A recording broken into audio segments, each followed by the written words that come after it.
colocar. Boa tarde a todos. Vamos dar início ao segundo webinar do RENDS. Hoje nós temos como convidados, como palestrantes, a Luísa Serpa, do Instituto FI, a Ellen Aquino e o Alexandre Skinner, da Cruz Vermelha. E nós vamos discutir atendimento a comunidades vulneráveis na pandemia de Covid-19. A dinâmica que a gente vai adotar hoje é de perguntas no chat, então se vocês tiverem alguma pergunta, por favor, coloquem no chat que as pesquisadoras Luísa Cunha, Brenda Farias e Fabíola Negreiros é que vão ser as responsáveis pela leitura das perguntas. Ok? Começo agradecendo aos palestrantes pelo tempo de vocês, por compartilhar a experiência de vocês. A gente vai começar com o Alexandre. Obrigada, Alexandre. Vou passar primeiro a palavra para a Luísa para fazer a apresentação do Alexandre. Ótimo, boa tarde, gente. Então, o primeiro palestrante vai ser o Alexandre Skinner. Ele é gestor nacional de logística da Cruz Vermelha Brasileira. Ele faz parte do time HIT pela Federação Internacional da Cruz Vermelha e Crescente Vermelho. E ele também é funcionário do terminal de cargas no Rio Galeão, em logística e importação. É isso. Obrigada, Alexandre. A palavra é sua. Boa tarde a todos, bem-vindos. Obrigado aí pela oportunidade, mais uma vez, de estarmos juntos ao RENDS. Cumprimentando os palestrantes também, boa tarde a todos. Ellen, quem está aí já online com a gente. Vamos lá. Falando em nome de Cruz Vermelha, digo já em nome internacional, né, porque somos uma instituição enorme, ou seja, presente em quase todo o mundo.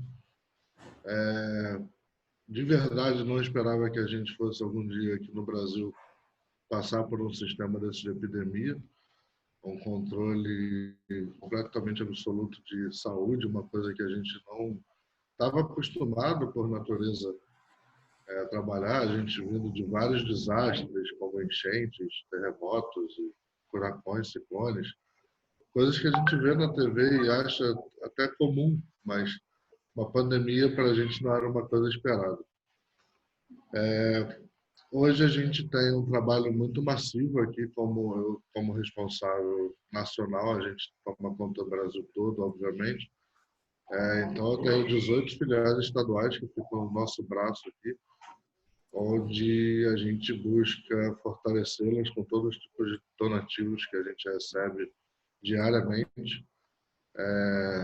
Ou seja, é sempre uma grande missão poder ajudar o país inteiro, ainda mais com cabeça pensante, né? Nós de logística sabemos que qualquer probleminha a gente tem que estar resolvendo, a malha viária, a malha toda tanto aérea como rodoviária hoje está muito afetada por causa da crise também. E quando eu falo crise, eu sempre vou me referir à crise tanto econômica quanto crise de saúde, tá? Assim, para que todos entendam que o nosso crise aqui de Cruz Vermelha é um geral. Tanto por isso que nossos donativos hoje, eu até olhei aí uma colinha de uma apresentação que vai ter sobre a parte de doe dinheiro da Adriana, que acontece bastante, tá? Muitas empresas hoje fazem doações em dinheiro e a gente sempre fala isso para fortalecimento dos locais, né, de onde está tendo emergência, porque facilita muito a readequar o sistema da cidade, do país que foi afetado. Então, isso também é uma coisa muito importante. Mas existem muitas pessoas também que ainda doam a matéria, né? Ou seja, nossos galpões hoje batem 400, 500 toneladas por semana, enviando, só até agora acho que a gente enviou quase 3 milhões de objetos dos mais diversos tipos de donativos pelo Brasil. A gente faz algumas missões separadas em formas de grupos de estados, É uma coisa que a gente sempre aprende, né, quando a gente está na logística humanitária, é a regionalização de itens, ou seja, hoje para trabalhar com comunidades não adianta eu falar, bom, vou fazer a doação ali de água, cesta básica, um produto de higiene aqui, um produto de limpeza coletiva para lá. Hoje a gente tem que fazer todo um pré-estudo do qual é a gastronomia local. Por exemplo, eu mandar feijão preto daqui do Rio lá para o Nordeste é basicamente um insulto à cultura gastronômica deles. Então, trabalhar não somente com donativos da parte humanitária, a parte de comunidades ainda se vê mais complexa por alguns motivos aí. Eu vou colocar algumas coisas aqui rápidas, né, porque a gente também não tem muito tempo, mas coisas que eu observo sempre no trabalho em comunidade, que a gente sempre ressalva para novas pessoas que estão vindo trabalhar com a gente, para os voluntários da área de logística principalmente. Nós da Cruz Vermelha temos muita facilidade de acesso a grandes comunidades. Geralmente temos todo o apoio necessário, tanto pela parte das Forças Armadas, ajudando, não fazendo operações no local, quanto na parte dos moradores, do movimento local, que auxiliam a nossa entrada lá e até, de certa forma, nos protege. A gente sabe que a dificuldade em comunidade é muito maior do que nas ruas, ou seja, às vezes até mesmo preparar uma carreta. Essa semana a gente está com um projeto em parceria com algumas empresas. São 4 carretas de água com 75.000 unidades de 5 litros. Para mim, poder parar uma carreta dessa em qualquer lugar seria muito fácil. Mas dentro de uma comunidade, às vezes por questão de ser num morro elevado, a questão das ruas serem mal planejadas, a quantidade de fio que atravessa por cima de cada rua, viela, ou seja, impossibilita uma logística de uma operação grande como essa. E aí a gente tem que buscar parcerias. Por exemplo, essa está sendo feita na Rocinha. Então a gente buscou a quadra da Acadêmicos da Rocinha, a quadra da Escola de Samba, onde a gente está armazenando mais de 150 metros quadrados de donativos para começar a fazer uma distribuição em massa no local. Claro que com a epidemia a gente tem alguns problemas, né, do distanciamento social. A aglomeração de pessoas é vigente, não tem como evitá-la, ou seja, mesmo que a gente tenha, não importa a quantidade de voluntários, avisar a separação de 1 metro, é difícil você controlar uma fila de às vezes 1.000, 2.000 pessoas, que todas elas querem ter a vantagem de receber o donativo naquele momento. Para a gente tem sido um pouco mais fácil, a gente conta com o sistema da Cruz Vermelha chamado ADK, que a gente faz um pré-registro de todas as pessoas que a gente faz por região, né, um cadastro, e esse pré-registro ele vai emitir um código de barra que a gente entrega família por família, e as famílias vão recebendo as datas de coleta dos itens que elas têm direito. Então, não somente pela parte da logística de entrega, dos materiais até uma base, mas também tem sempre aquele problema da logística de entrega para pessoas. Não importa a comunidade que eu vá, é muito difícil eu abrir um caminhão lá e simplesmente bater o caminhão descarregando diretamente na mão das pessoas, porque senão vira aquele negócio de caminhão do Faustão, né? Vem milhões de pessoas em cima, você não sabe para quem você está distribuindo, você perde o controle. Tem sempre alguém que vai e volta, muda de camisa, bota boné, muda casaco, tentando se passar por outra pessoa, mas a gente acaba identificando. Ou seja, tanto na parte da logística macro, que é preparar todo o esquema, levar barracas, tenda de atendimento, criar uma linha, um sistema, os notebooks, fazer todo o sistema de pré-identificação até a distribuição, a gente tem alguns milhares de problemas a serem identificados, questão da segurança de todos os nossos voluntários. Ou seja, cada dia que a gente vai aprendendo a trabalhar com comunidades, a gente vai desenvolvendo um processo mais seguro para o nosso trabalho e também para as pessoas, mas com essa pandemia, a gente foi descobrindo outras formas ainda de conseguir sanar problemas de aglomeração de gente. Hoje a gente tem pias, lavatórios, né, de mãos portáteis que a gente pode levar a qualquer lugar, que auxiliam no meio da fila as pessoas que estão necessitadas, vão, lavar a mão, entram na fila. A gente tem túneis de descontaminação, que a gente ainda está tendo um problema aí com a Anvisa sobre a questão do uso de qual produto para poder fazer a descontaminação correta, mas é tudo uma grande logística de entender realmente o que a gente pode fazer para atingir esse público-alvo da melhor forma, em que nós não saímos prejudicados por descontrole no geral, assim como as pessoas tenham recebido todas elas a mesma quantidade de donativos, que a gente tenha atingido sempre a maior quantidade de pessoas possível.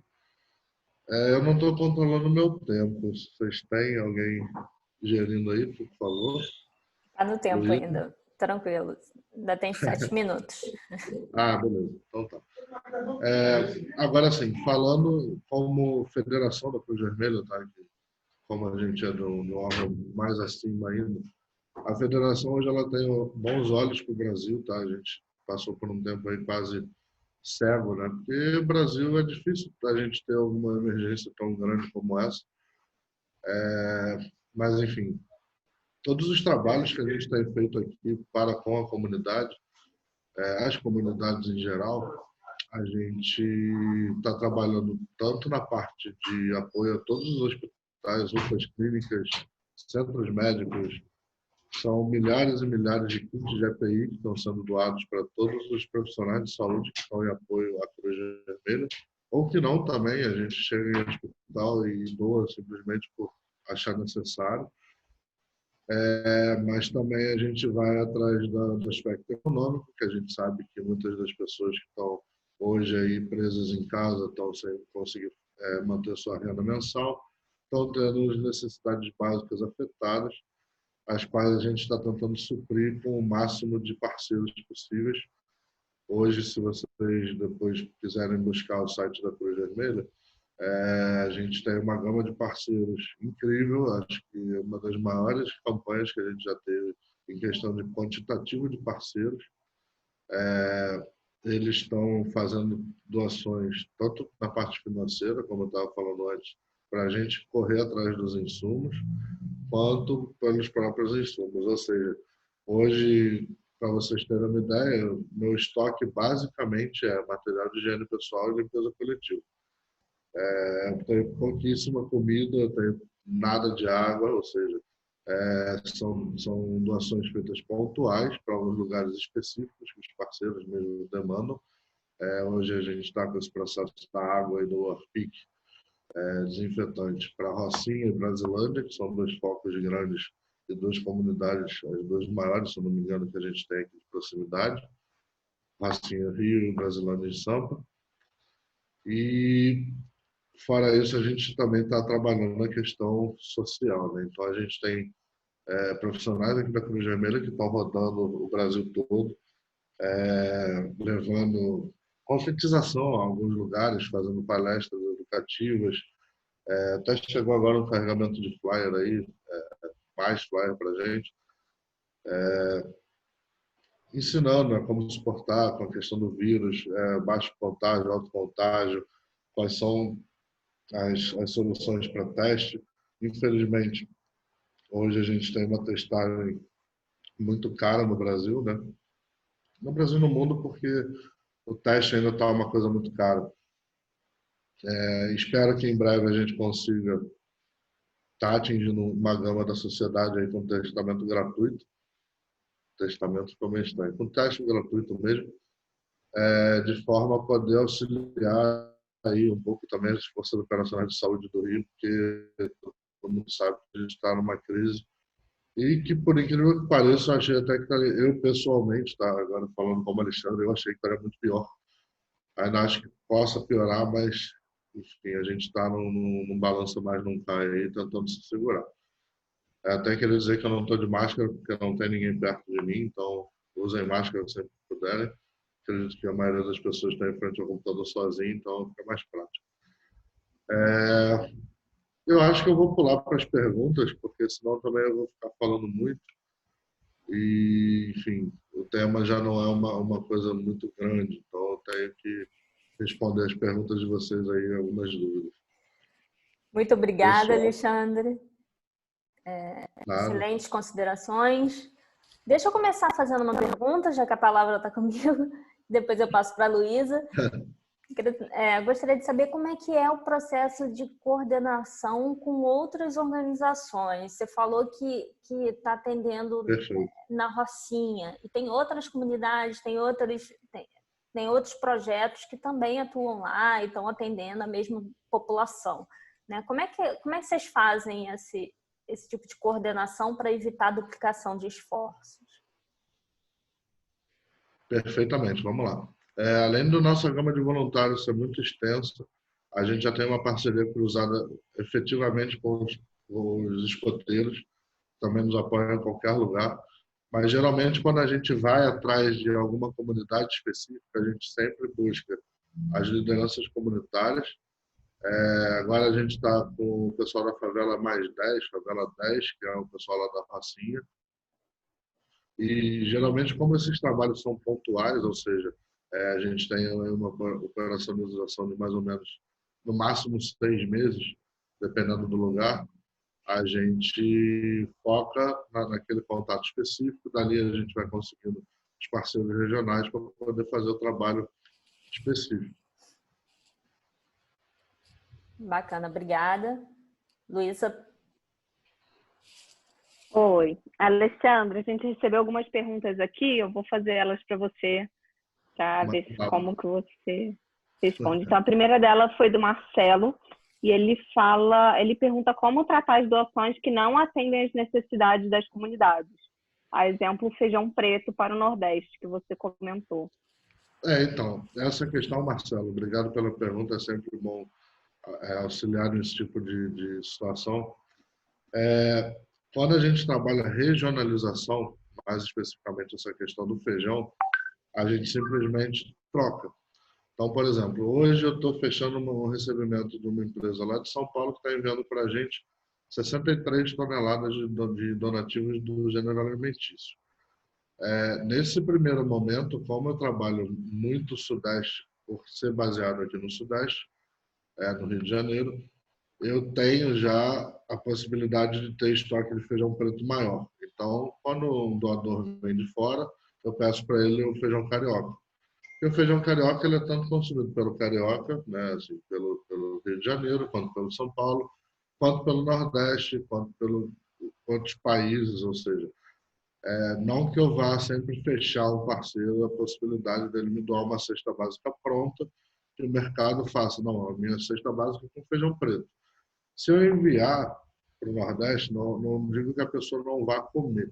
Ela vai comer, mas quando você for no Nordeste, você vai entender que realmente feijão preto não acontece. Se você não tiver um parente lá, alguém que faça para você, você não vai achar no restaurante, você não vai achar no café da manhã de um hotel, no almoço de um hotel. Simplesmente não tem. Só um segundo. Então, é uma coisa que não é que a gente trate doação de uma forma diferente. A gente vai manter ela em estoque, vai fazer uma cesta básica e entregá-la para o Rio de Janeiro. Caso eu precise realmente só no Nordeste, ou eu vou fazer a compra pelo Nordeste, ou já vou fazer a cesta básica daqui regionalizada. Agora, aproveitando também o gancho do Marcelo, que é o seguinte, às vezes a gente abre campanhas de doação e um dos maiores problemas que a gente tem, isso acho que em qualquer lugar, é um negócio chamado roupa. Roupa. As pessoas acham que doar é abrir o armário, pegar tudo que não usam e jogar aqui no nosso pátio. Ou seja, mesmo que a gente precise, as pessoas precisam sim de roupa quando elas estão em alguma emergência grave, do tipo, as casas foram perdidas, estão desabrigadas ou desalojadas, estão em abrigos, coisas desse tipo, a gente até entende a necessidade maior de doação de roupa. Mas numa pandemia, as pessoas, pelo contrário, elas estão ficando em casa. Então, se eu abro uma campanha de doação, eu tenho que dizer para as pessoas que eu não estou recebendo roupa. Porque o que eu tenho hoje de 400, 500 toneladas de gêneros, eu teria 3 vezes mais em roupa. Isso eu já tenho experiência que em 2011 foram mais de 2.000 toneladas de roupa. Então, é uma coisa assim que a gente tem que sempre estudar o que é melhor pedir, o que é melhor travar. É a questão da doação consciente. Manda, Luísa. A segunda pergunta que a gente tem aqui é do Ronald. Ele pergunta como é feito para gerenciar os estoques de doação de toda a Cruz Vermelha e se tem algum software para fazer essa gestão de doações. Vamos lá, Ronald. Obrigado pela pergunta. Hoje em dia, não. A gente não conta com software, tá? Primeiro porque o software ele seria mais generalizado.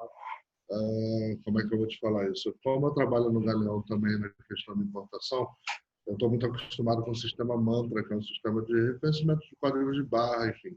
Coisas que seria bem simples até se você pensar na questão do donativo. Se, só e somente se, todas as águas fossem da mesma marca, todos os feijões, arroz, sabonetes, salmões, se tudo fosse uma marca só, o controle fica muito mais fácil. Agora, vamos supor, quando você vai no mercado, quantas marcas de feijão e arroz você vê na prateleira? Então, assim, às vezes, para eu poder fazer uma entrada de donativos, se eu abrir um posto, uma campanha de coleta hoje ali no mercado Guanabara, que seja da vida, as pessoas vão no ano pontual, jogam ali um saquinho de arroz, 2 de feijão, 1 de sal, não sei o quê. Quando a doação chega para mim, ela vai chegar aqui em 3 toneladas de vários tipos de arroz, vários tipos de feijão, o que eu deveria ter que separá-los todos, adicionar um código de barra para cada marca, e aí sim eu fazer um controle de estoque certinho. Como é que é feito o controle hoje? Unidade a unidade, feita a contagem, entrada e saída. O que chega, eu tenho já toda a cubagem em metros cúbicos, já tenho o peso unitário, adiciona uma planilha que a gente tem compartilhada entre as supervisões aqui de cada departamento. O departamento de atividade solicita, a gente envia. Então, uma filial de São Paulo, por exemplo, pediu 1.000 quilos de arroz. Eu dou baixa aqui de 1.000 quilos de arroz, entrego para o transporte e é bem simplificado.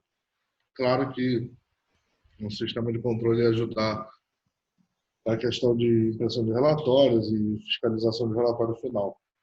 Mas, com certeza, a gente mantém a excelência em controle de estocagem, que é uma coisa bem compartilhada, a gente consegue manter bem aberto, bem transparente aí ao público. Inclusive, a gente tem um dashboard numa aba Covid-19 do site da Cruz Vermelha, onde vocês podem ver como está funcionando toda essa logística de estruturas, viaturas. A gente hoje tem uma parceria com 3 montadoras, a Volvo, a Land Rover e a Ford, que emprestaram vários e vários carros para a gente pelo Brasil inteiro. E aí vocês conseguem acompanhar filial por filial o que a gente está recebendo de donativos, o que eu estou enviando para cada uma e como estão sendo feitas as distribuições. Manda, Obrigada. Luísa. Não, agora vamos guardar o restante das perguntas para o final. Muito obrigada, Alexandre. Sempre muito bom saber o que a Cruz Vermelha vem fazendo, como vem atuando. A gente vai passar agora para a segunda palestrante, que é a Luísa Serpa.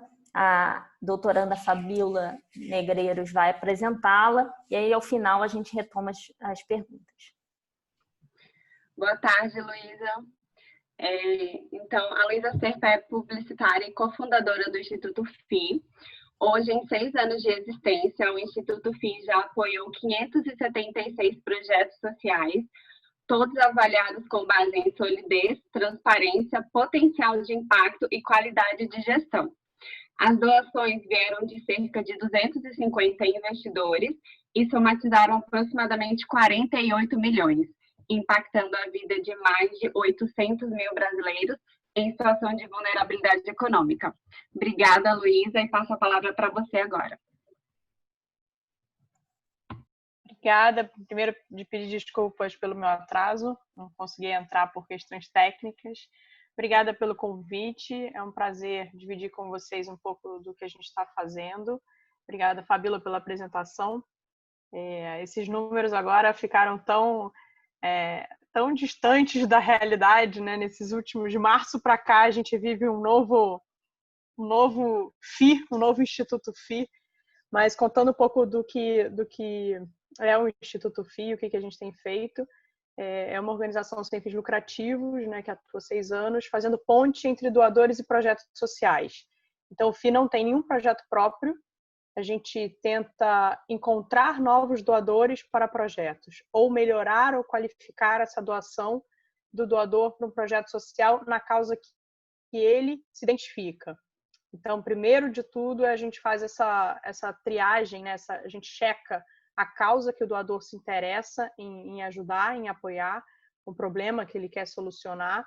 E aí, paralelo a isso, a gente faz essa seleção de projetos nesses 4 pilares que a Fabíola citou. Então, é um trabalho de ponte mesmo, assim, de aproximar realidades entre os doadores e os projetos. De março para cá, a gente entrou numa campanha chamada Rio contra o Corona, que faz parte do movimento União Rio. Então, o movimento União Rio vários voluntários, amigos se juntaram para tentar fazer... a gente diz que a missão principal era salvar vidas, né? E aí tem uma frente de saúde e uma frente de comunidades. Então, são pessoas de vários segmentos diferentes. Então, tem empresários, tem pessoas do ramo cultural, várias pessoas que se juntaram para fazer alguma coisa quando a quarentena começou, né? E aí o Instituto FI se juntou com o Banco da Providência e com o Instituto Ecos, que já são organizações que a gente trabalha há bastante tempo, e a gente montou essa campanha do Rio contra o Corona, que era exclusivamente para a compra de cestas básicas. E o FI é o gestor financeiro dessa iniciativa. Na outra frente tem a frente de saúde, que é liderada pelo Instituto da Criança, junto com o Instituto Desiderata, que fizeram reativação de leito, compra de equipamentos, EPI. Então, o movimento União Rio, né, como um todo, de março para cá, arrecadou mais de 52 milhões de reais. Isso já está zero, então isso tudo já foi consumido praticamente pelas duas frentes. E é um movimento inédito assim, para o Rio de Janeiro. E a filantropia como um todo, né, no Brasil, a gente teve uma reação muito rápida, que vem caindo. Então, assim, os dois primeiros meses, né, março, abril, a gente teve um volume grande de doação e depois esse volume foi caindo, né? Na frente de comunidades, a gente está chegando em 18 milhões, mais de quase 200 mil famílias recebendo cestas básicas. E aí, contar um pouco como funciona, né, essa operação, que eu acho... adorei ouvir do código de barra, assim, fiquei com sonho de consumo ali de ter esse que o Alexandre falou, né, de colocar o código de barra por família. Nossa, achei realmente fantástico. A gente ainda está... Na verdade, assim, nenhuma de nós é de logística, e a gente foi aprendendo tudo no dia a dia, né? Então, a Souza Cruz entrou com os caminhões para distribuição como voluntário. A gente teve a abolição também, que cedeu um caminhão. Então, a gente foi aprendendo dia a dia o que era pallet, como é que era a carga, quantas cestas cabiam por caminhão. E aí a gente chegou num modelo de entrega de 3.000 cestas dia. Então, um volume bastante grande, né, para organizações que não tinham essa experiência, né? E aí a gente conta com o apoio, a gente montou uma logística que as organizações da ponta, né, que já faziam parte dessa rede, né, de relacionamento tanto do Instituto FI, do Ecos e do Banco da Providência, elas são os nossos pontos focais para a distribuição das cestas. Então, a gente também não faz isso que o Alexandre falou, né, de chegar com um caminhão cheio de cesta e distribuindo, porque isso é uma loucura, impossível. Então, as organizações foram fazendo cadastros das famílias, e aí semanalmente, a gente entrega as cestas e elas organizam essa retirada também sem aglomeração, e tem funcionado muito bem. E aí, junto com o recurso, então a gente recebe dinheiro mesmo na conta e transforma isso em cesta básica. E aí o movimento crescendo, né, a gente foi recebendo produtos também. Então a gente está fazendo doação de álcool gel, de máscara, roupa, ovo de galinha. Eu falo que a gente virou uma grande central de distribuição de um pouco de tudo, né? Aprender sobre a logística de entrega de ovos, então, incrível, né? Fazer as contas das dúzias e armazenamento. Então, assim, super delicado o produto para entregar.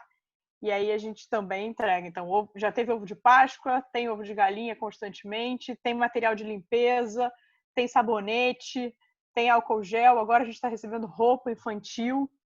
Então, tudo que é possível, assim, da gente dar suporte para as pessoas que estão com renda zero, né, nesse momento, ou uma renda mínima, a gente tem aceitado fazer, né? Então, a gente passou já de 2.000 toneladas aqui no Rio, a gente está mais ou menos em 17 municípios, então aí começa, né? Uma empresa doa especificamente quer doar para uma região, aí a gente amplia.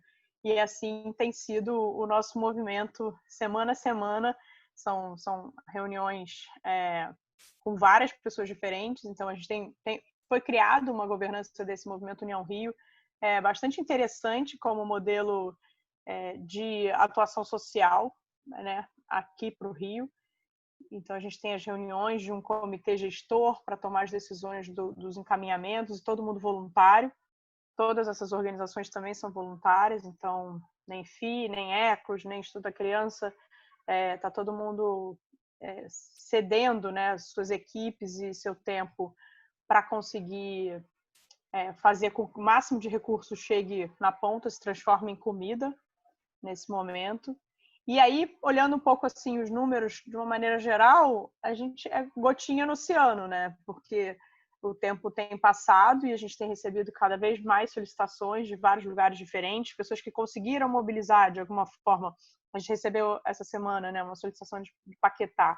Tinha conseguido se mobilizar março, abril, maio, e aí quem se programou para fazer ajuda, né, para fazer doação durante 3 meses, agora esse tempo passou e a gente continua com um cenário sem muito saber até quando a gente precisa dar esse suporte, né? E aí tem 1000 questões envolvidas e o que a gente sempre fala é que a fome já existia, né? Ela já estava presente em muitos lugares. Então, com o Covid, isso só, na verdade, uma grande lente de aumento foi colocada, né, na desigualdade que a gente já vive. E aí a gente precisou endereçar rapidamente soluções para que a gente não tivesse uma tragédia ainda maior, né? Assim, como todos, mesmo os otimistas, já estavam imaginando. Então, assim, esse movimento União Rio, ele inspirou outros estados, e aí hoje já existe o União BR. Então, é bem, bem importante e para a gente comemorar mesmo esse movimento da sociedade civil organizada se multiplicando por outros estados, né? A gente fazendo realmente muitas vezes papel de governo, né? Onde tem essa ausência, a gente conseguindo chegar. Então, já o União BR já está bem articulado e aí consegue fazer, por exemplo, doações que venham via União BR e chegam para vários estados ao mesmo tempo. Então, uma articulação bem importante para... E o União, né, no União Bahia, União Rio, ninguém nenhuma dessas é formalizado, né? Assim, é um movimento mesmo de pessoas voluntárias. Então, ninguém tem CNPJ e tem, sim, organizações já com trabalho reconhecido por trás, fazendo toda essa parte operacional, né? Então, tem sido muito, muito rico participar de todo esse processo da gente entender o quanto é possível resolver o problema, né? Então, acho que esse tem sido pessoalmente, o meu maior aprendizado, que quando a gente, de fato, tem um objetivo claro e a gente se organiza, é possível resolver, é possível, e assim, com muita agilidade, né? Sem muita burocracia. Quando eu vejo, né, assim, desvio de dinheiro, assim, isso deveria ser muito fácil de controlar, porque assim, a gente está vivendo esse processo, né? A gente comprou 18 milhões em meses. A gente tem todas, né, vocês acompanharam isso, né? todo o detalhe do nosso pagamento, das notas fiscais e tal. Isso tudo é muito, muito linear, né? Então, uma forma de comprovação, né, da entrada do recurso, da saída do recurso, ela é muito, muito óbvia. Então, não deveria ser fácil você criar um outro universo, né? A gente aprende rapidamente o peso da cesta versus valor, alimento, teto do alimento, quanto cada alimento pode custar, né? E pronto, né? E aí você segue um caminho correto de trabalho. Então, esse tem sido um aprendizado muito, muito importante de entender a força que a gente tem como sociedade civil, né? De maneira organizada, como a gente consegue, de fato, entregar e solucionar várias coisas. Então, assim, do Movimento União Rio, a gente está até numa fase de pensar aí próximos passos, porque ele não deveria acabar, né, nem com Covid, ele deveria se manter exatamente para a gente ter as rédeas, né, do que a gente precisa e cutucar, incomodar ou dar luz, visibilidade aos problemas que a gente vive e trazer as soluções, né? Que também estão aí, várias soluções muito criativas para a gente conseguir trazer. Então, acho que do que a gente vê hoje nas comunidades as filas só aumentam. Na Rocinha, você falou sobre a Rocinha, né? A gente também está fazendo entrega na Rocinha. Ele tem 7.000 famílias cadastradas. Até hoje, ele só atendeu quase 4.000 famílias. Então, assim, é uma demanda enorme que aí a gente pensa, tem sobreposição de projeto na Rocinha. A gente está fazendo isso, eles vão fazer isso, e a gente ainda vai ter muita gente precisando de apoio, né? Então, é importante ter essa consciência, porque quem está muito distante dessa realidade fala, mas a Cruz Vermelha já está na Rocinha. Então, enfim, como se tivesse problema resolvido. E não é assim, né? Quando a gente fala da Zona Oeste, quando a gente fala da Baixada, e aí é sempre bom a gente tentar pegar os dados, né? Para entender de que pobreza que a gente está falando, né? Famílias que vivem em pobreza extrema, qual é esse número perto do que a gente está fazendo, né? Sei lá, você fala em 2,5 milhões de pessoas vivendo em áreas de vulnerabilidade social, que é um número que não tem muito, né? A gente também está esbarrando nisso, como a gente não tem dados sobre as nossas favelas, né? Sobre as nossas comunidades. E que isso também deveria ser um legado nosso, né? Nesse movimento, de fazer esse levantamento, né? Porque assim, foi todo mundo muito chocado de distanciamento social não é possível porque moram 7 pessoas num cômodo, né? Então, quais são essas moradias, né, das favelas? Como funciona? Qual é essa dinâmica? Qual é o comércio local? Por que não fechou? Fechou? Né? Qual é a interferência das milícias, do tráfico? Como é que... Entender porque assim, não adianta a gente fingir que isso não existe. E quando você pensa em qualquer logística dessa de distribuição de cesta, você vai esbarrar em vários obstáculos como esses, que fazem parte da realidade do Rio de Janeiro, infelizmente, né? Então, quando vem uma grande empresa que quer fazer uma doação, mas você garante que isso não vai ser desviado no Rio de Janeiro, né? Sim, chega um caminhão, tem arma na cabeça e manda descer tudo, não tem como garantir, a gente preserva a vida de quem são os nossos parceiros, né? Então, acho importante a gente falar, de fato, dos problemas reais e dos obstáculos reais, né? E que isso faça com que a gente encontre a solução, né, para tudo isso. Então, também tem sido uma grande reflexão de perceber que a gente não tem os dados até para atender melhor, né? E aí muitas pessoas perguntam para a gente assim, mas as pessoas não conseguiram acessar o auxílio federal? Tem gente que não tem documentação, tem 7 pessoas no mesmo domicílio, e aí só aceita quando são 2 pessoas no mesmo endereço, senão dá inconsistência de dados. E aí você vai puxando um novelo ali de problemas, né, solucionáveis, né? Mas se você não conhece a realidade, se você não tem dados, fica muito difícil você pensar num processo, numa política dentro de um escritório, que isso vai funcionar linear, né? É assim, depois vai para cá, depois tem o outro, e isso não é a realidade da nossa cidade nem do nosso estado. Então, a gente foi se deparando com vários problemas, várias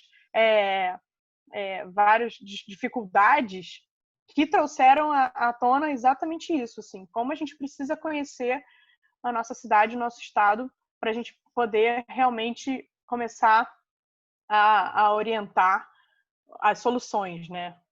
E assim, eu estou muito angustiada nisso, assim, porque eu sei que é possível, vi que é possível. Agora, na prática, eu vi que é possível fazer muita coisa. E assim, né, depende da gente se organizar, depende da pressão que a gente vai fazer, depende de várias coisas, mas que estão na nossa responsabilidade.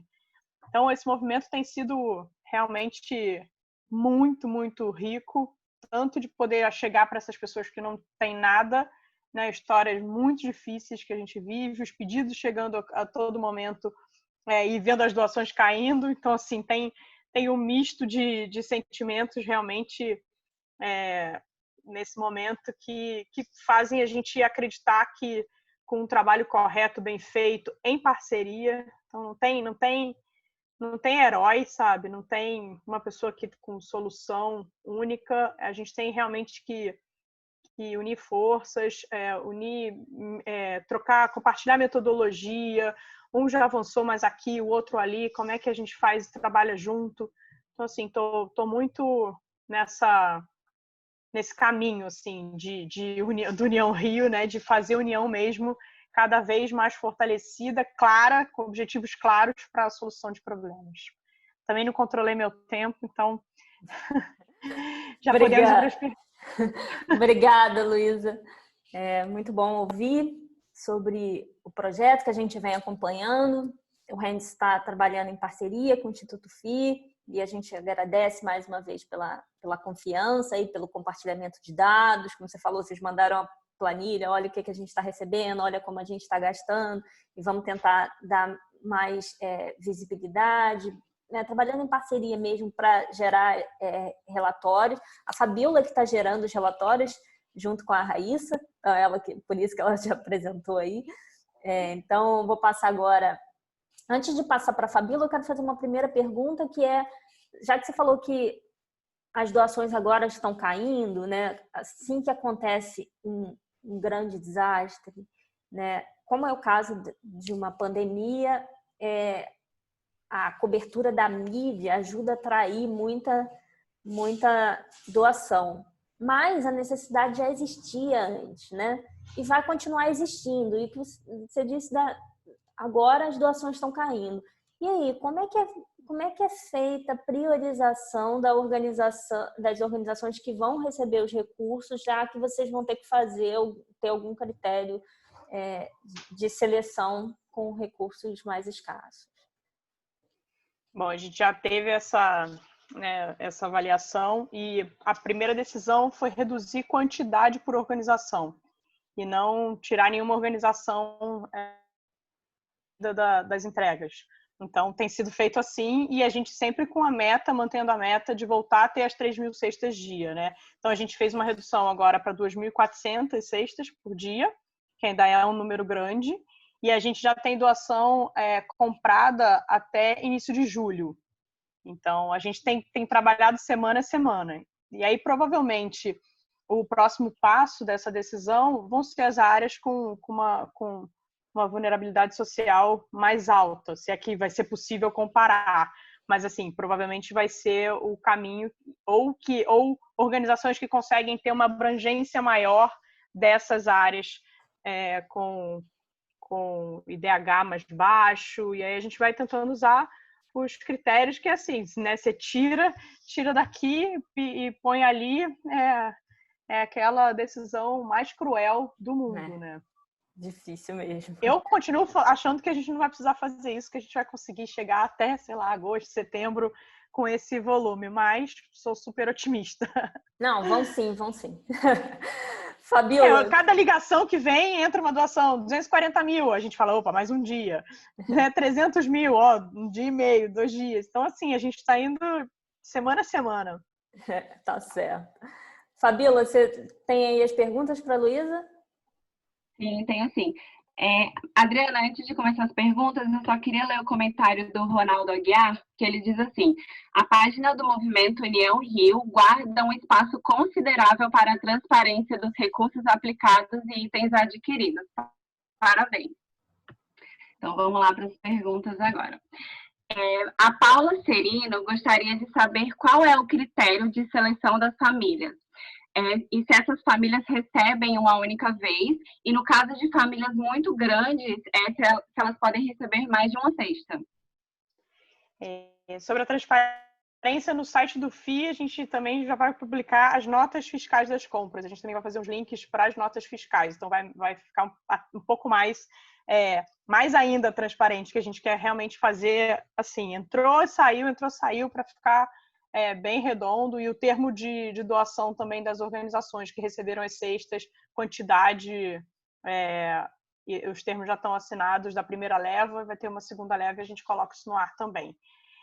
As próprias ONGs, elas fazem os cadastros das famílias, então elas levam em conta, né, quem não está recebendo nenhum auxílio, né, quem não tem Bolsa Família, não tem aposentadoria, então elas fazem essa análise. E a família pode receber de novo, sim, no mês seguinte. Então, tem esse controle também, esse acompanhamento do recebimento da mesma família. E quando é uma família com mais pessoas, a própria organização complementa a cesta e faz um kit um pouco maior. A gente tem feito uma média essa cesta que a gente entrega, ela tem 18 quilos, né? Ela custa 79,9, e a gente estima que ela dure 20 dias para uma família de até 5 pessoas. Ok, obrigada. A próxima pergunta é da Cleonice, e ela pergunta o seguinte: como está sendo a entrega desses itens ao cidadão? Existe algum registro de entrega? Existe. Eles assinam, tem uma folha para entrega, para o recebimento. Então, cada organização criou o seu processo. Tem gente que fez inscrição online, tem gente que tem caderno, que eu fui lá ver, tem o caderno escrito nome a nome, pede o documento e aí assina. Tem um controle, sim, sendo feito para essa entrega. Tá, ok. A próxima pergunta é uma pergunta nossa aqui do Renzi, né, que eu acho importante ser feita. De que forma que é feita a divisão entre o quanto que vai ser gasto com comida e o quanto que vai ser gasto em produtos de higiene e limpeza, Luísa? A cesta ela tem 18 quilos, 14 quilos de comida e 4 quilos de limpeza. Esse foi o kit que a gente montou lá no início e a gente segue com ele. Tá, ótimo. E você estava falando sobre próximos passos, né? Que o movimento ele não pode parar, deve continuar. E a Maria Angélica pergunta algo nesse sentido, né? Existe alguma possibilidade dessas instituições continuarem o projeto? Pois, como foi dito, essa problemática já existia, né? Então, vocês têm algum plano de ação, algo específico mais consolidado? Não, na verdade, assim, o União Rio ele nasce para combater uma emergência, né? Então, agora ele vai definir próximos passos de atuação, e as organizações que já estão envolvidas, elas faziam atendimento às famílias, né? Não com alimentação diretamente, né? Até porque elas recebiam as crianças lá, que passavam a tarde toda, então tinha uma alimentação também. Então, cada uma vai escolher a melhor forma. E para dar continuidade, depende de recurso financeiro. Então, se a gente continuar tendo doação, a gente continua com a ação. E as organizações têm as suas campanhas próprias também de arrecadação, né, de dinheiro para compra de cesta básica. Então, eu acredito que isso continue por mais algum tempo, sim. Obrigada, Luísa. Tenho certeza que vai continuar. Espero que todo mundo que esteja assistindo aí ajude a divulgar o projeto. E todo valor conta. R$10. Ajude a doar. Exatamente. Doando também, né? Ajude doando também. Eu vou passar agora para a nossa terceira palestrante, a Ellen Aquino. A Ellen vai trazer um pouco da visão da academia, de como a academia pode ajudar nesse processo. A gente quer fazer alguma coisa semelhante aqui no Rio, então achei interessante trazer uma experiência dela em São Paulo. Ellen, a palavra está com você. Obrigada, Adriana. Deixa eu só passar agora para a Brenda, desculpe, antes para ela te apresentar. Brenda, por favor. A Brenda também é doutoranda do Reines.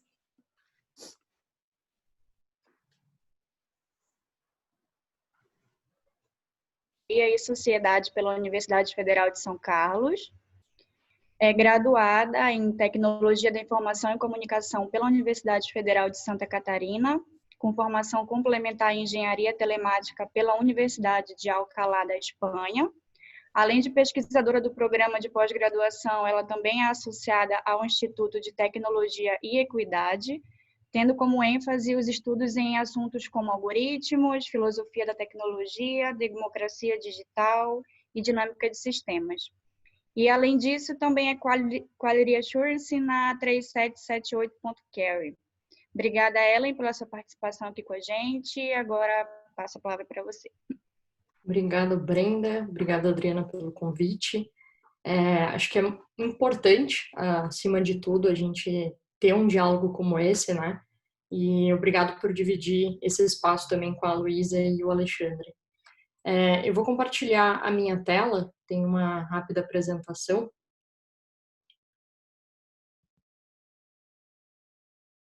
E, bom, enquanto o Alexandre e a Luísa estavam falando, eu anotei aqui 4 palavras que eu acho que resumem bem a visão que nós, do Favela contra o Corona, que criamos esse simulador, né, nós identificamos olhando para esse cenário. Primeiro, a dinamicidade, né, da situação que a gente está vivendo, tudo acontecendo de uma maneira muito rápida.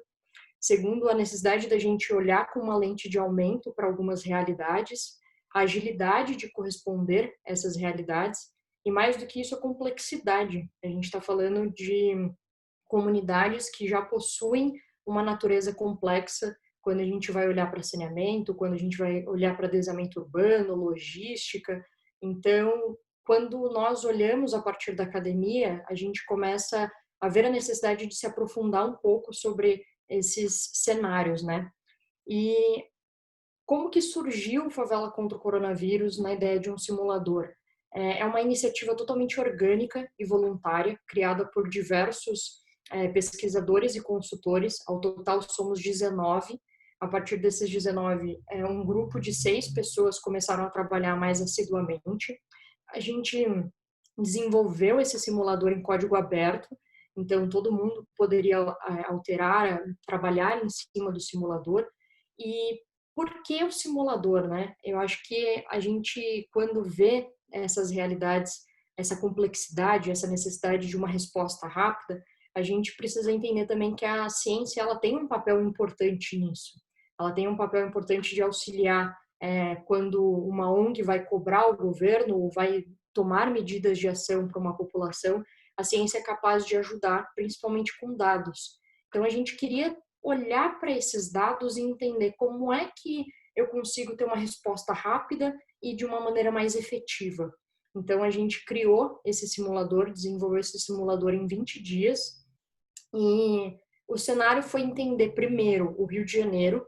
Então, a gente teve alguns dados tanto do SUS quanto do Data Favela e a partir desses dados a gente começou a trabalhar no simulador, né? Então, a gente queria enxergar o problema, como é que formuladores de políticas públicas eles poderiam analisar de uma maneira rápida e efetiva os efeitos potenciais das medidas de contenção em ambientes com uma alta complexidade como as comunidades, né? Então, a primeira coisa que a gente fez, existia um modelo, como muitos simuladores, que vão tratar a epidemiologia de uma maneira muito geral, muito macro, como se a cidade de São Paulo fosse toda igual, ou a cidade do Rio fosse toda igual. Então, a gente via que esse modelo precisava corresponder à realidade das comunidades. Então, a gente começou a olhar para a realidade, em primeiro momento, do Rio de Janeiro. Pegamos esses dados, fizemos um levantamento de dados, começamos a analisar mecanismos causais envolvendo principalmente o adensamento urbano e as condições de higiene.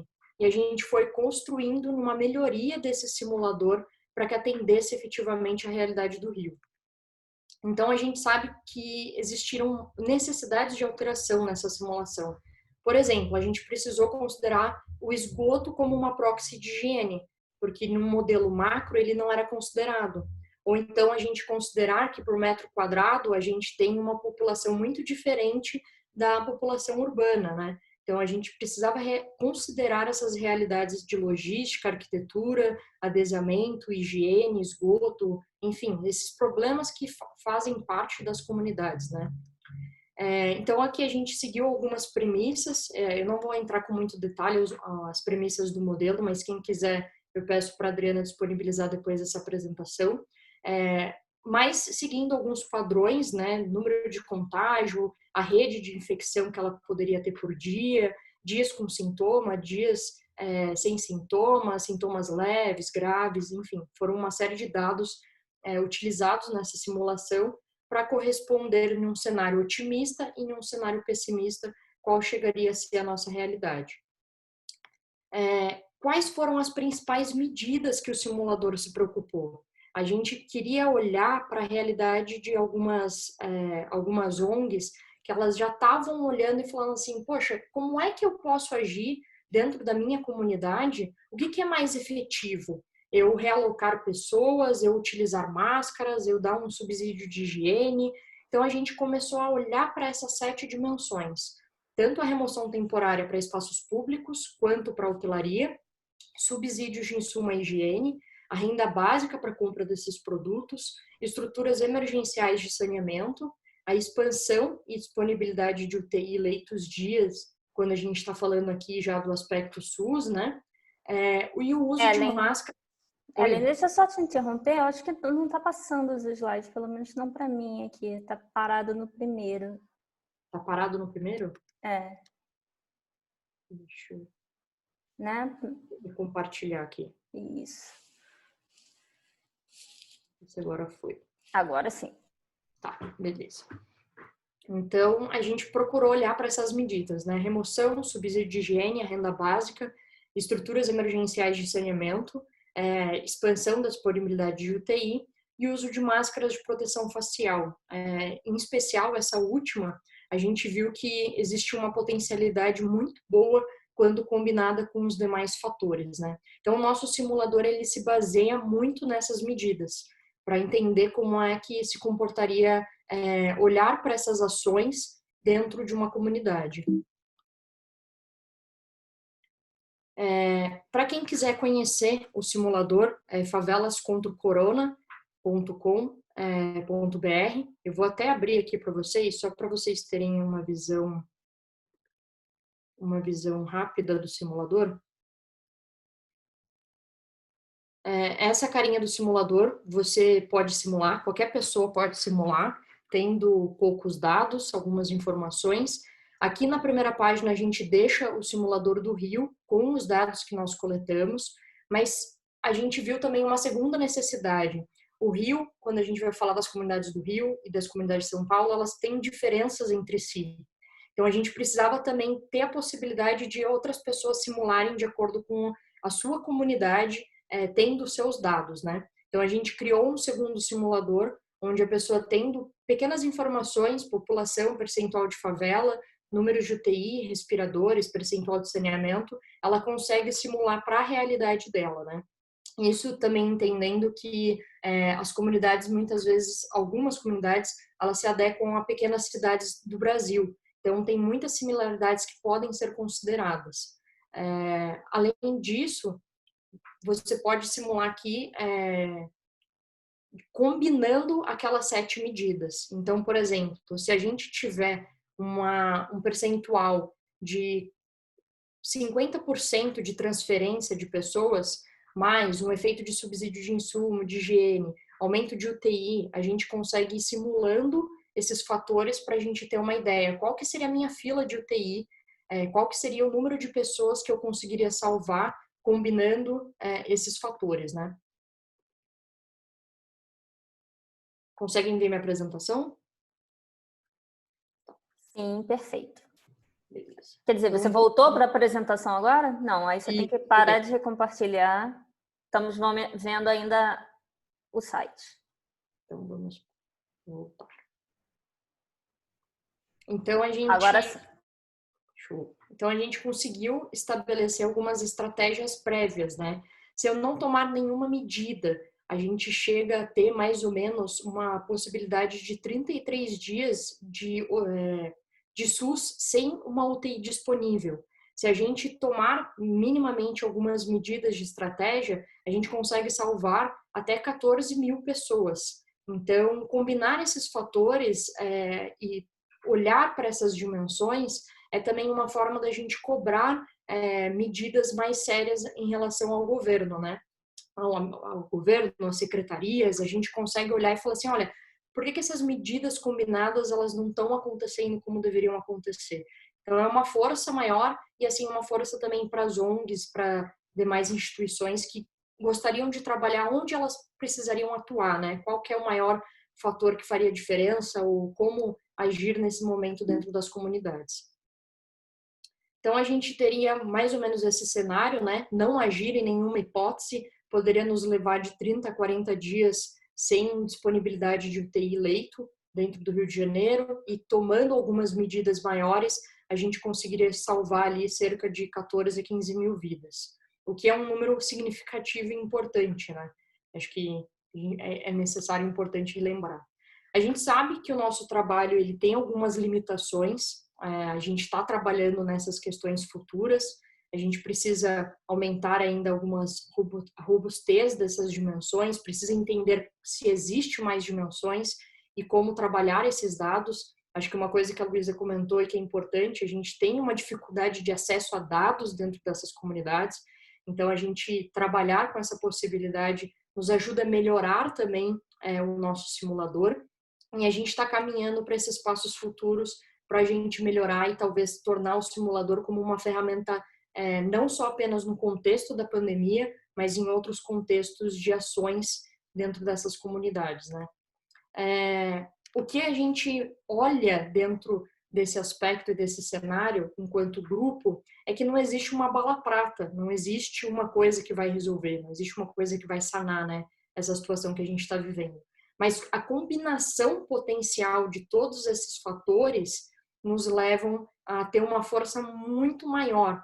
E a gente conseguiu olhar, e se eu fizesse, oferecesse o subsídio à higiene? E se eu também oferecesse a parte das medidas de esgoto emergencial? Então, esse IC provocado pelo movimento que tem acontecido por diversas forças é o que traz o potencial dessas comunidades conseguirem passar por esse temporal tendo muito mais força e tendo muito mais possibilidade de não sofrer tanto, né? Que a gente sabe que já é bem complexo. Então, a ideia é olhar para a academia mostrando essa possibilidade que a gente tem, né? De olhar dados, de simular e tentar entender um pouco essa realidade e tentar entender como que a gente pode agir tomando decisões a partir também de simulações, a partir da academia, a partir dos estudos que têm sido feitos. Então, mais ou menos queria compartilhar isso com vocês e convidar vocês, quem quiser ajudar, como que eu posso ajudar? Você pode entrar no site, você pode, se você tiver informações, dados, nos envie, porque isso ajuda muito a gente a refinar cada vez mais o nosso trabalho. Se você tiver algum feedback importante, se tem alguma dimensão que você considera relevante e que talvez num primeiro momento a gente não olhou, nos provoque a isso. Acho que esse é o intuito também da academia, estar sempre melhorando as ferramentas de força social. Então, a gente se coloca à disposição e também quem quiser participar, como é um projeto aberto, tem total possibilidade de participar dessas melhorias que a gente está continuando. Então, é isso, gente. Muito obrigada, Adriana. Obrigada, Ellen. Muito bacana o modelo de vocês. A gente está trabalhando no modelo aqui no Rio também, tem compartilhado muito ideia com o Vinícius. Espero que em breve a gente possa tomar um pouco do seu tempo também e compartilhar com você o que a gente está fazendo. E é super importante essa interação entre academia e prática, né? Essa troca de ideias, esse entendimento de que é importante ter modelos para apoiar a decisão, mas é importante que a gente conheça também, né? Que a academia, né, saia lugarzinho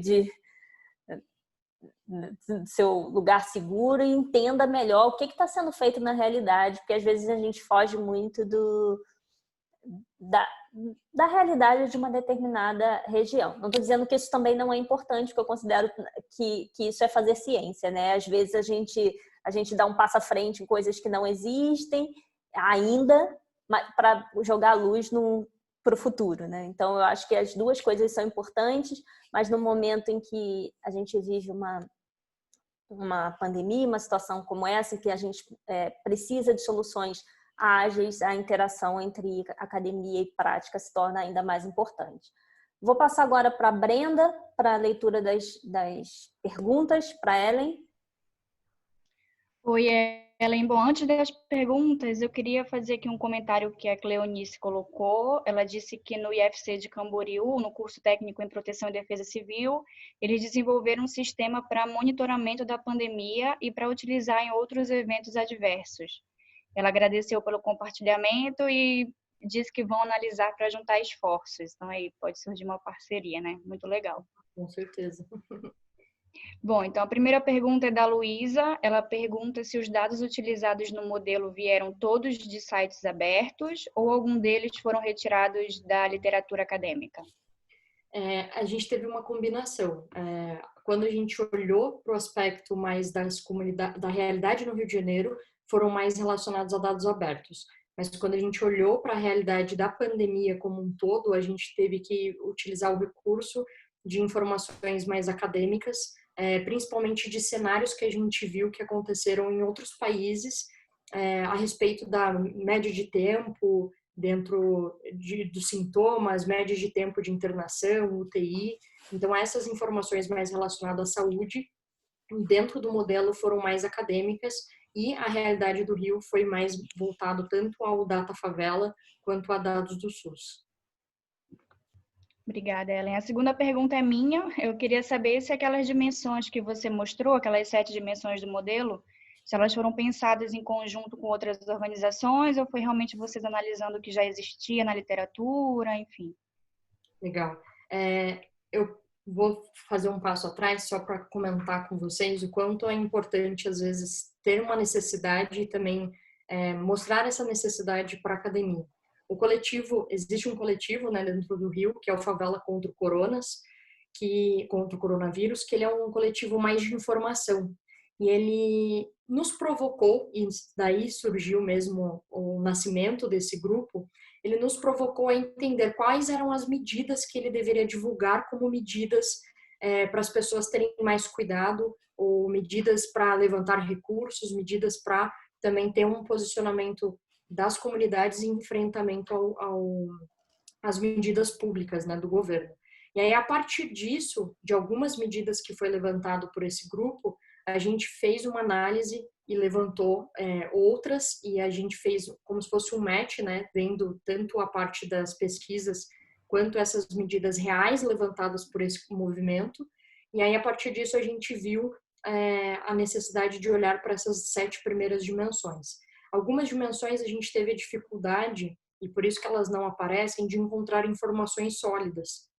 Então, por essa dificuldade, a gente não considerou dentro do modelo. Teve outras que, por exemplo, a parte de rotas dentro das comunidades no Rio, elas tiveram uma alteração muito pequena no valor dentro das simulações. Então, a gente acabou também desconsiderando. A gente considerou as mais efetivas ou aquelas que causariam maior impacto dentro dessa dinamicidade e urgência, né? Porque a gente trabalha, por exemplo, as rotas, a gente teria que mudar algo dentro das rotas, o que se tornaria muito mais difícil. Então, a gente trabalhou com essa necessidade da dinamicidade, das necessidades do momento mesmo, enquanto pandemia. Mas, com certeza, tem fatores que a gente quer desenhar ou redesenhar para um modelo que seja contínuo para quando a gente olhar para as comunidades.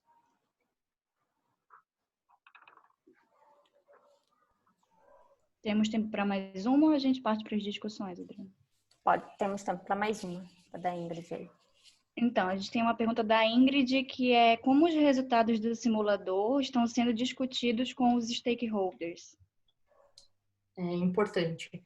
A gente tem tentado chegar até as partes públicas, mas é ainda um diálogo difícil, é um diálogo que tem seus ruídos, mas a primeira coisa que a gente fez foi, num primeiro momento, divulgar o simulador, tornar ele algo viável para ONGs, comunidades. A gente tem alguns movimentos que utilizam ele para olhar a simulação, para entender um pouco mais de dados. Temos também dentro da academia outras pessoas que estão utilizando esses dados para fazer próprias coletas e próprios estudos, mas ainda a gente tem essa dificuldade de chegar até as ações, por exemplo, do governo dentro das secretarias. É um momento que a gente, enquanto coletivo, enquanto grupo, a gente está querendo, nesse segundo momento do simulador, aproximar esse diálogo e traduzindo essa ferramenta como uma ferramenta contínua mesmo, não apenas no momento da pandemia. A gente teve algumas pessoas dentro de algumas secretarias que chegaram a nos procurar e a gente quer fortalecer esse diálogo nesse momento agora.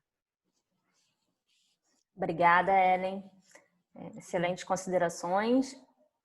Bom, queria agora trazer aqui o Alexandre e a Luísa de volta para a nossa discussão e saber deles como é que vem sendo a interação com a academia, né? Como é que vocês acham que a academia poderia ajudar as operações de vocês?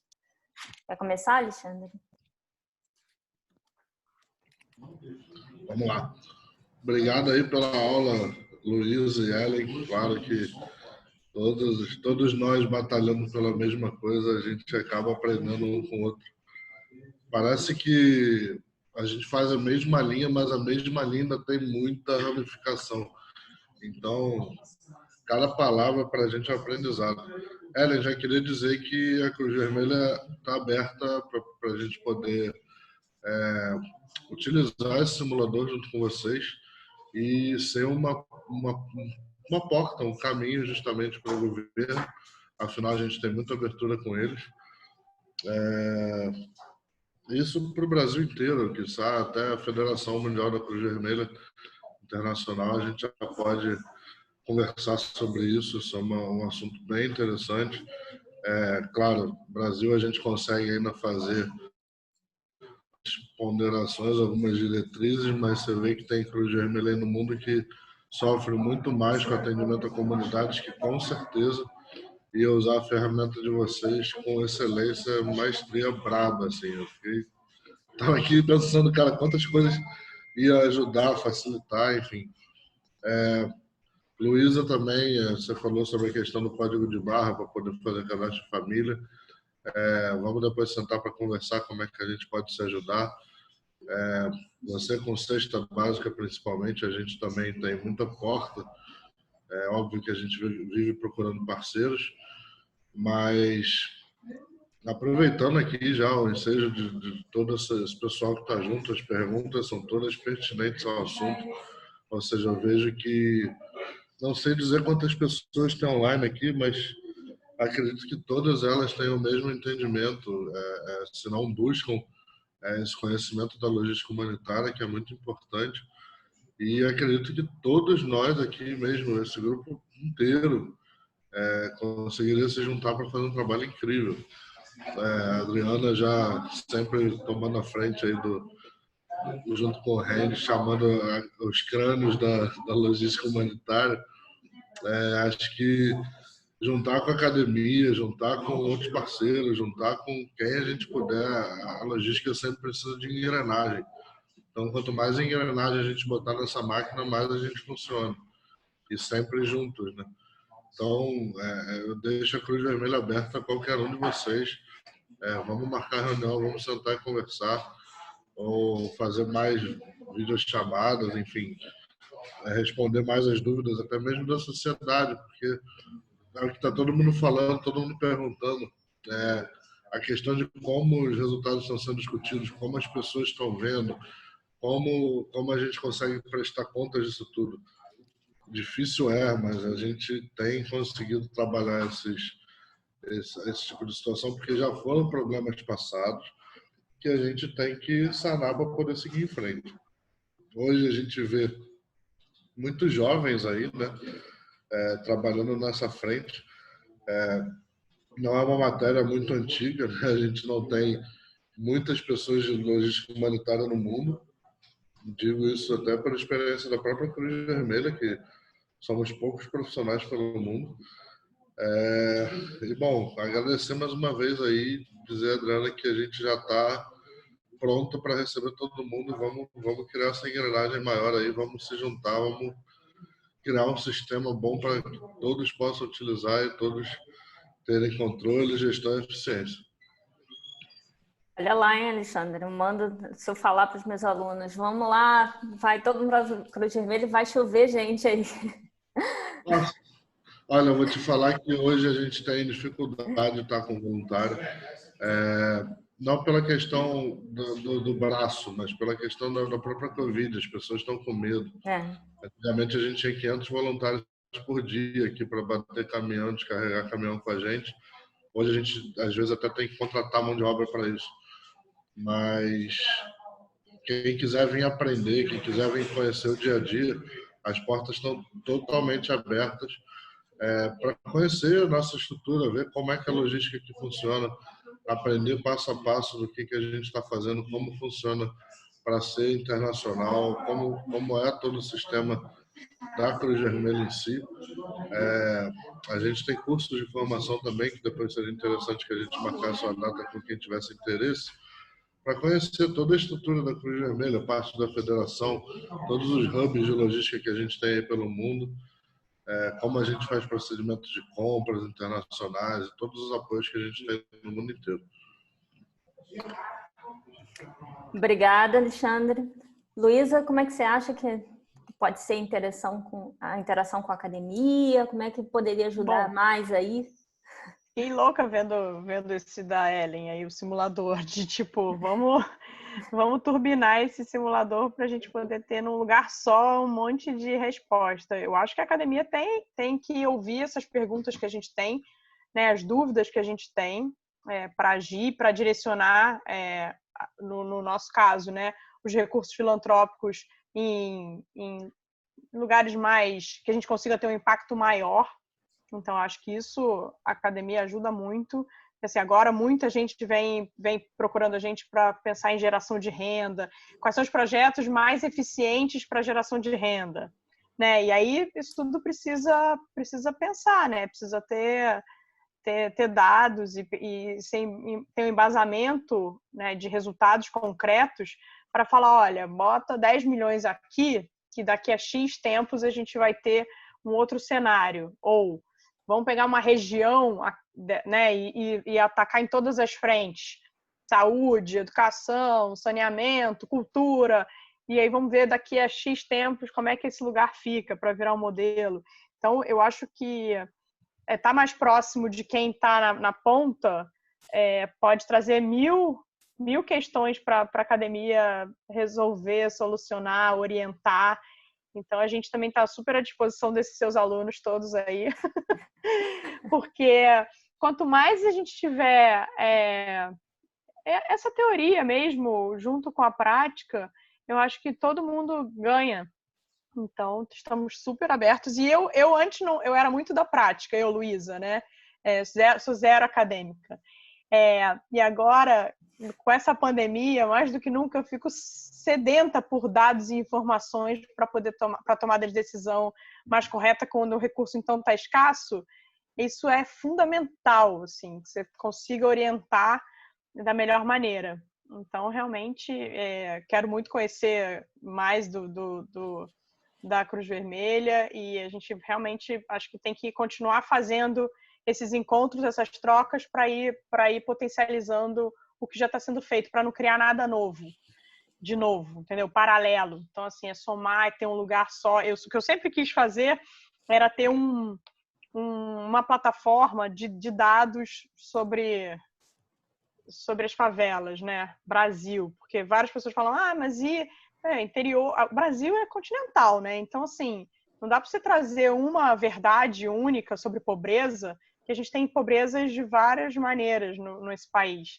Então, tem um lugar que você vai lá e fala, não sei nada sobre desigualdade no Brasil. Clica aqui. e ali você vai entendendo um pouco de que pobreza a gente está falando, quais são as dificuldades. Então, isso a academia pode trazer super. Deve ter várias teses, vários trabalhos super elaborados sobre isso, e a gente colocar isso tudo em algum lugar disponível, né? E manter, alimentar essa plataforma com práticas, né? Tipo, a partir desses dados, o que foi feito? Teve essa ação que gerou isso, aquilo. Então, acho bem bacana estar mais próxima. Obrigada, Luísa. Realmente a aproximação está sendo bem interessante para a gente do RENS e espero que seja bom também para o FIA, nossa parceria. E Ellen, o que você acha que a prática pode trazer de melhoria para o seu modelo aí, né? O que você acha que você pode conseguir de dados que não estavam abertos, né? Que não foram colocados, não foram utilizados por falta de disponibilidade mesmo dos dados?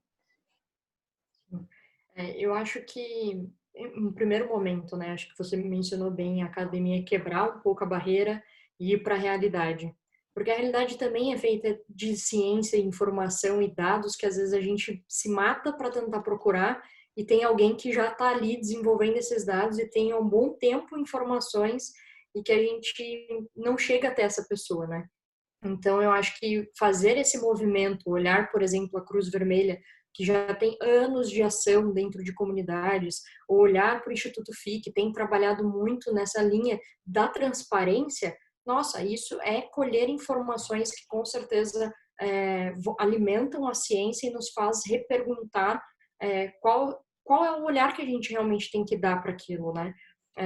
Eu acho que esse é o principal fundamento, assim, olhar. E isso nos provocou muito enquanto equipe que faz parte de um mover muito científico, é justamente qual que é essa realidade, sabe? Qual que é essa realidade? Será que está tão perto da gente ou está tão distante? E como nos aproximar desse diálogo, né? Então, quando a gente recebeu esse convite, primeiro, partir de alguém que está dentro da comunidade e chamar a ciência, vem cá que eu preciso de vocês, foi algo que muitas vezes a ciência não faz. Ei, comunidade, eu também preciso de você. Então, fazer essa provocação e aceitar essa provocação, acho que foi extremamente importante, assim, enquanto movimento, enquanto alguém presente dentro da ciência, né? Então, nossa, acho que já anotei aqui o Instituto FI, vou olhar a Cruz Vermelha também, acho que são informações de pessoas que têm tido um trabalho muito sério, né? E isso é importante, não são informações que foram jogadas ou apenas colocadas ali, não, foram informações muito bem trabalhadas e que com certeza pode retroalimentar a gente de uma maneira muito boa.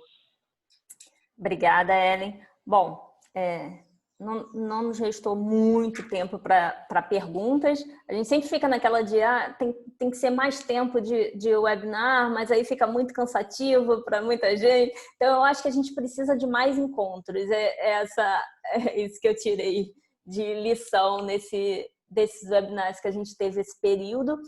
Esse webinar é parte de uma disciplina, né? Está bem no horário da aula de uma disciplina que eu dou na pós-graduação. Então, é a aula de encerramento. Vocês me ajudaram a encerrar o curso com chave de ouro. Muito obrigada. Para fechar, gostaria de dizer que o RENS está com uma série de pesquisas em andamento relacionadas à pandemia. Em especial, eu trouxe aqui uma campanha que a gente está fazendo, né, de conscientizar a população da importância da doação, de saber doar, de doar certo, né, de doar dinheiro sempre que possível, para evitar que sejam doadas coisas desnecessárias. E a gente tem um questionário que vai alimentar as nossas pesquisas. Com esse QR Code, vocês conseguem acessar o questionário. Também gostaria de avisar que a gente está com inscrições abertas para o nosso MOOC, né, para a segunda turma do nosso MOOC. É um curso online gratuito sobre logística humanitária. para quem quiser saber mais sobre o assunto. Essa já é a segunda turma, a gente começou no início do ano, foi um projeto que iniciou no ano passado e que durante a pandemia se adequou muito bem, muita gente veio nos procurar para fazer o curso. A gente está agora com as inscrições abertas para a segunda turma, e quem quiser se manter conectado com a gente, essas são as nossas redes sociais, né? Estamos no Facebook, LinkedIn, Instagram, Twitter, ou mesmo por e-mail, pelo site do RENDS. Agradeço a todos pelo tempo de vocês, né, aqui com a gente hoje, e me coloco à disposição para a gente continuar essa conversa em futuros encontros. Acho que o RENDS pode ajudar conectando aí academia e prática em torno desse assunto, tá? Obrigada especialmente aos palestrantes, Alexandre, Luísa e Ellen, pelo tempo de vocês, pelo compartilhamento de experiência. Boa tarde a todos. Boa tarde, gente. Obrigada. Bye, bye. Obrigada. Obrigada. Tchau. Tchau, tchau.